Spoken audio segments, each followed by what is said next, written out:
আপোনালোকে জানে যে এইখন পূৰ্বাঞ্চলখন কংগ্ৰেছৰ দুৰ্গ আছিল আৰু কংগ্ৰেছৰ দুৰ্নীতিত মানুহ অতিষ্ঠ হৈ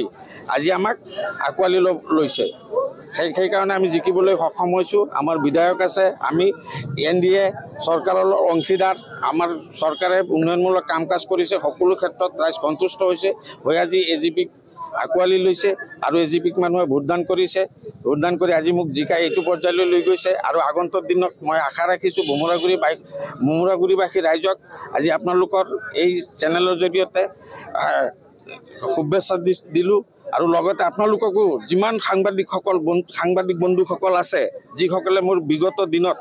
নিৰ্বাচনীয় প্ৰচাৰ কাৰ্যত বিভিন্ন ধৰণৰ সহায় সহযোগ আগবঢ়াইছিলে তেখেতসকলকো আজি এই সুবিধাত সম্বৰ্ধনা জনালোঁ আৰু যে আপোনালোকে নিশ্চয় দেখিছে যে সেইটো কংগ্ৰেছৰ দখলত আছিল কিন্তু কংগ্ৰেছ আজি শূন্যৰ পৰা মহাশূন্যলৈ গুচি গ'ল কংগ্ৰেছক নাই কোনো সেই হিচাপে আজি AGPক সংখ্যালঘু মানুহে আঁকোৱালি লৈছে AGPত সংখ্যালঘু মানুহ আঁকোৱালি লোৱাৰ কাৰণে আজি এই চিটটো জিকিবলৈ আমি সক্ষম হৈছোঁ হয় মই শোণিতপুৰৰ বাকীখিনি কথা নকওঁ মই যিহেতু তেজপুৰ বিধানসভা সমষ্টিৰ বিধায়ক তেজপুৰ বিধানসভা সমষ্টিত আমাৰ 13টা পঞ্চায়ত আছে তাৰ ভিতৰত 4টা আমাৰ জিলা পৰিষদ আছে এই 4টা জিলা পৰিষদত আমি অসম গণ পৰিষদ আৰু ভাৰতীয় জনতা পাৰ্টিয়ে আমি ভগাই লৈছিলোঁ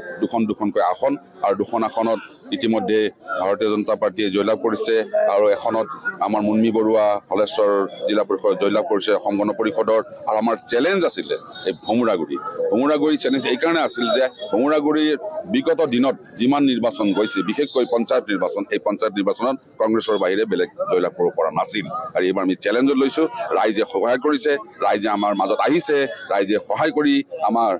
প্ৰাৰ্থী নুৰুল হকক জয়লাভ কৰাইছে